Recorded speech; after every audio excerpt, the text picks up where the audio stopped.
मैं आर्यन सर आप सभी का अपने चैनल पर हार्दिक स्वागत करता हूँ। आज की कक्षा में हम लोग बात करेंगे स्पेशल मैथमेटिक्स को लेकर। मैथमेटिक्स में मैं आपको जो भी पेट के अंतर्गत आपका चैप्टर प्रतिशत आना है उसके बारे में मैं आपका रिवीजन लेकर चलूँगा, आपके सिलेबस को कंप्लीट कराने का पूरा प्रयास करूँगा। ठीक है, चलिए स्टार्ट करते हैं। तो प्रतिशतता की बात करेंगे, हम लोग परसेंटेज की बात करेंगे। तो परसेंटेज हम जैसे जानते हैं कि भाई प्रतिशत का मतलब क्या होता है। प्रतिशत का मतलब सिंपल सा होता है कि जिसके प्रति में शत मतलब 100 लगे हो उसे हम बोलेंगे प्रतिशत। मतलब अगर मैंने 10 के बटे में 10% लिखा है, इसका मतलब है 10 का बटा 100। ये हम ये बोलेंगे 10 के बटे में 100 लगाया ना, 10 के प्रति में 100 लगाया तो ये कहलाएगा 10%। प्रतिशत का मतलब समझ गए हम लोग कि प्रतिशत का मतलब है कि किसी भी राशि के बटे में 100 लगा है तो वो प्रतिशत राशि कहलाती है। ठीक है, ऐसे ही हम बात करेंगे। जैसे प्रश्न आप देख रहे हैं कि 1 ग्राम 1 किलोग्राम का कितना प्रतिशत है, 18 कैरेट सोना शुद्ध सोने का कितना परसेंट है, 1 सेंटीमीटर 1 मीटर का कितना परसेंट है। तो ऐसे प्रश्न जो है वो अक्सर पूछ ले जाते हैं। दोस्तों, ऐसे प्रश्न को करने के लिए सबसे पहली चीज जो आवश्यक है वो ये है कि जब भी प्रतिशत निकालो तो राशियां एक जैसी होनी चाहिए। राशियों का मतलब है कि अगर एक राशि किलोमीटर में है तो दूसरी भी किलोमीटर में होनी चाहिए। ऐसा नहीं है कि 1 मीटर में 1 किलोमीटर में, ये नहीं चलेगा। ठीक है, एक दिन में समय दे रखा है, 1 घंटे में दे रखा है, नहीं चलेगा। ठीक है, एक तरफ दे रखे हैं पैसे, एक तरफ दे रखे हैं रुपए, नहीं चलेगा। मतलब दोनों तरफ या तो रुपए रुपए होने चाहिए या पैसे पैसे होने चाहिए। कहने का मतलब है कि अगर दिन है तो दिन दिन होना चाहिए या घंटे घंटे होना चाहिए। तात्पर्य ये है कि राशियां कैसे होनी चाहिए, समान। जैसे प्रश्न में आप देख रहे होंगे, एक तरफ राशि ग्राम में दे रखी है, एक तरफ राशि किलोग्राम में दे रखी है। ठीक है, अब सी वाले में देखिए, एक तरफ राशि सेंटीमीटर में, एक तरफ मीटर में। ठीक है, तो ऐसे प्रश्नों को हम कैसे हल करते हैं, आइए सीखते हैं। तो पहला प्रश्न का हम पहले का ए पार्ट सॉल्व करेंगे। कह रहा है 1 ग्राम 1 किलोग्राम का कितना परसेंट है। तो ऐसे प्रश्न को करने का सिंपल सा मतलब है कि 1 ग्राम ऊपर रखते हैं, बटे में जिसके रिस्पेक्ट में पूछते हैं वो राशि रहती है नीचे, 1 किलोग्राम नीचे रहेगा। ठीक है, कितना परसेंट है तो हम 100 से मल्टीप्लाई करेंगे। अब सवाल ये है कि ये राशि ग्राम में, ये राशि किलोग्राम में, तो ऐसा नहीं चलेगा। हम क्या करेंगे, या तो दोनों ग्राम में बनाओ या दोनों किलोग्राम में बनाओ। तो हमें यहाँ पर पता है कि 1 ग्राम है हमारे पास, हमें किलोग्राम को ग्राम में बना सकते हैं। 1 किलोग्राम में कितना ग्राम होता है, 1 किलोग्राम में 1000 ग्राम होता है। कितना ग्राम होता है, 1000 ग्राम होता है। क्लियर है, इंटू करेंगे 100। अब ग्राम से ग्राम कैंसिल हो गया और 2 जीरो से 2 जीरो कैंसिल हो गया, तो ये आपका आ गया 1/10। कितना आ गया, 1/10, जिसको हम लोग 0.1% लिख सकते हैं। आपको पता होगा भाग देने का तरीका कि अगर 1 के बटे में 2 जीरो लगे होते तो हम क्या करते, 2 के बाद पॉइंट लगाते, है ना। अगर यहाँ पे 3 जीरो लगे होते तो हम क्या करते, 3 के बाद पॉइंट लगाते। ये तरीका होता है भाग देने का। तो मैं ये कहना चाह रहा हूँ आपसे कि हमारा आंसर 1/10% या 0.1% आ चुका है। ठीक है, ऐसी प्रश्न नंबर बी को समझते हैं। बी प्रश्न भी आप समझेंगे। कह रहा है 18 कैरेट सोना शुद्ध सोने का कितना परसेंट है। ये ठीक वैसे ही प्रश्न है जैसे हमारे बोर्ड एग्जाम हम देते हैं हाई स्कूल इंटर का।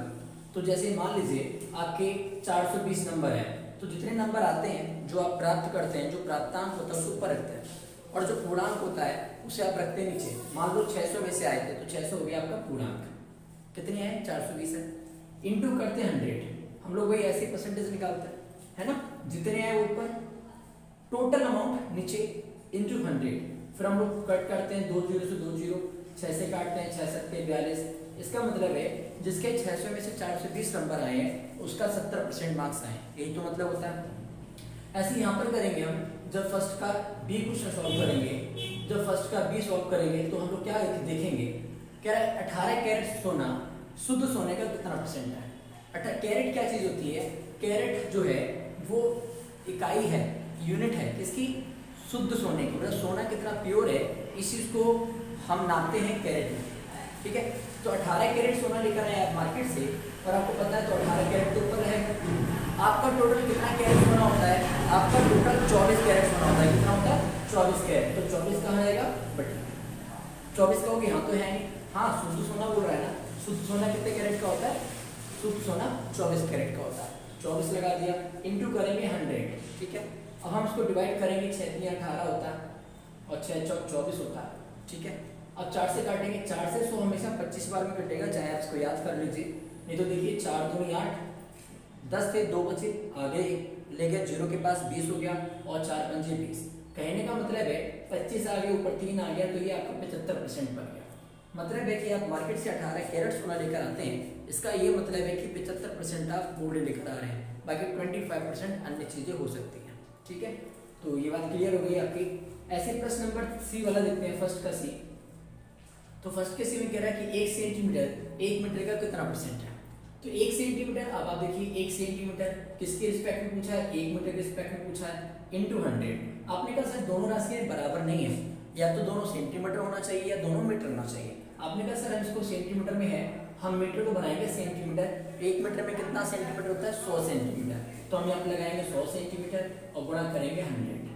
सेंटीमीटर से सेंटीमीटर कैंसिल, 0 से 0 कैंसिल, मतलब आपका 1% आ गया। कितना आ गया, 1% आ गया। इसलिए दोस्तों जब भी कभी भी हम कोई भी अनुपात की राशि निकालते हैं तो अनुपात की राशि का कोई मात्रक नहीं होता। इसका रीजन यही है क्योंकि सेम मात्रक होने से कट जाते हैं आपस में, इसलिए ये मात्रक ही, इसका कोई भी यूनिट नहीं होता। ठीक है, आप सोचेंगे नहीं यहाँ 75% कैरेट आया, कैरेट नहीं बोलेंगे क्योंकि कैरेट से कैरेट ऑलरेडी कट चुका है। ठीक है, तो मतलब ये है कि फर्स्ट का सी भी कंप्लीट हो गया। अब हम देखते हैं प्रश्न नंबर दूसरा।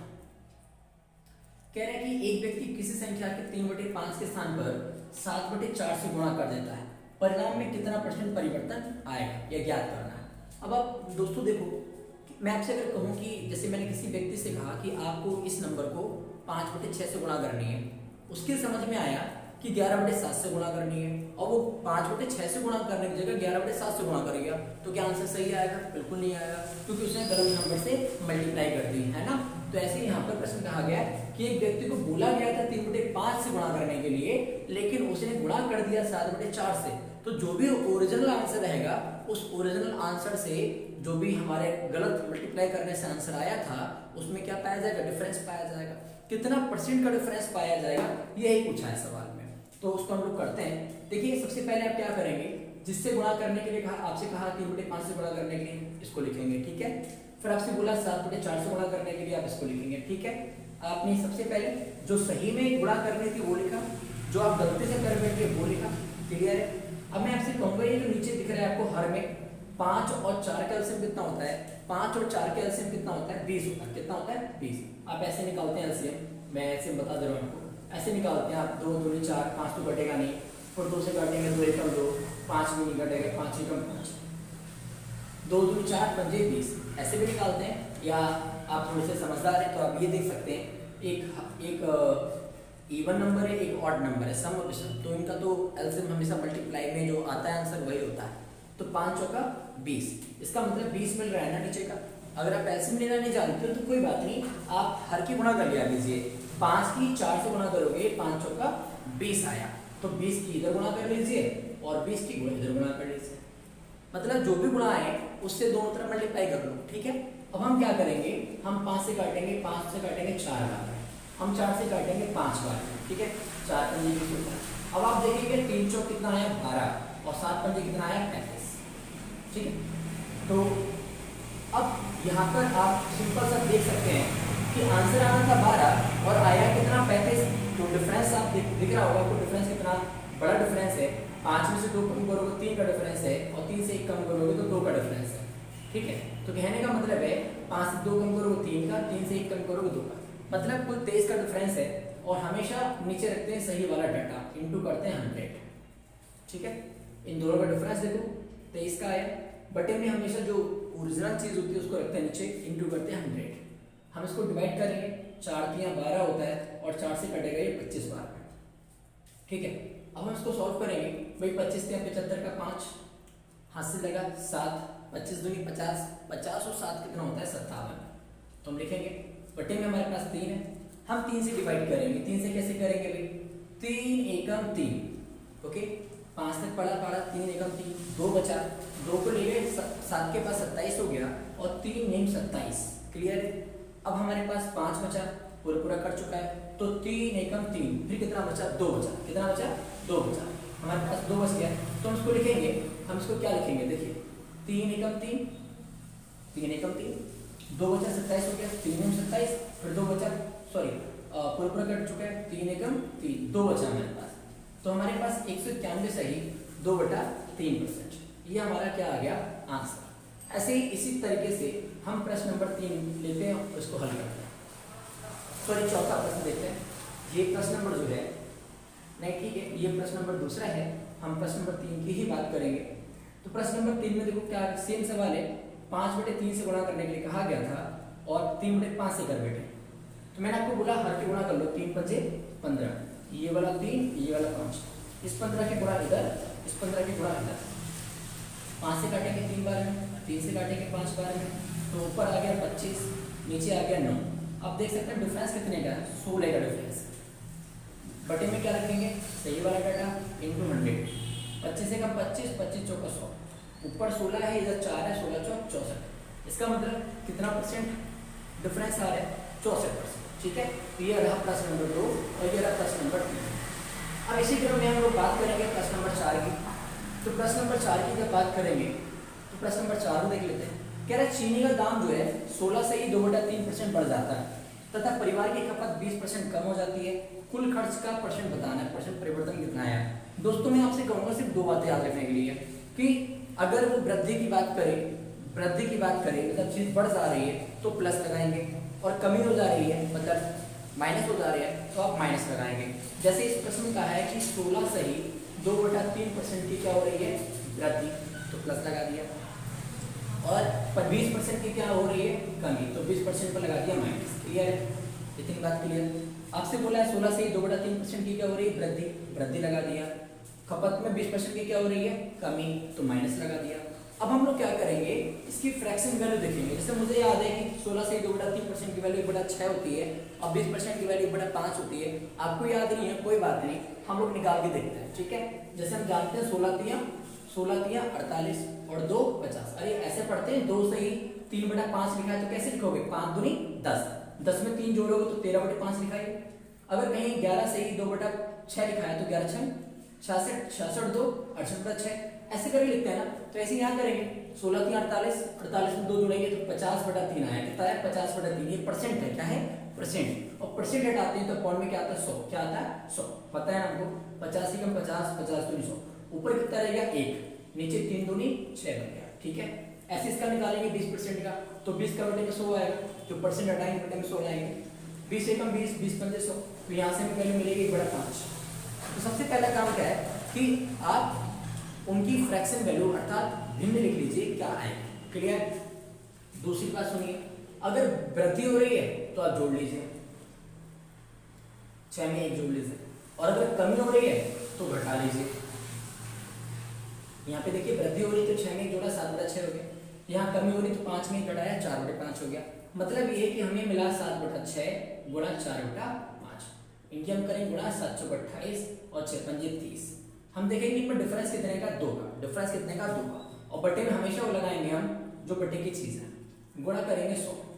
ठीक है, जब हम इसको काटेंगे 0 0 कट जाएगा, हमारे पास 2 × 20 मिल गया बटे में 3। अब हम इसको बदलना है, ठीक है, इससे हमें बदलना है मिश्रित भिन्न में। कैसे बदलेंगे, 3 6 18, 2 बचाना, आगे कुछ है भी नहीं तो हम 2 का 2 लिखेंगे बटे में 3, तो 6 से ही 2/3% वैल्यू जो है वो प्रश्न नंबर 4 का आंसर है।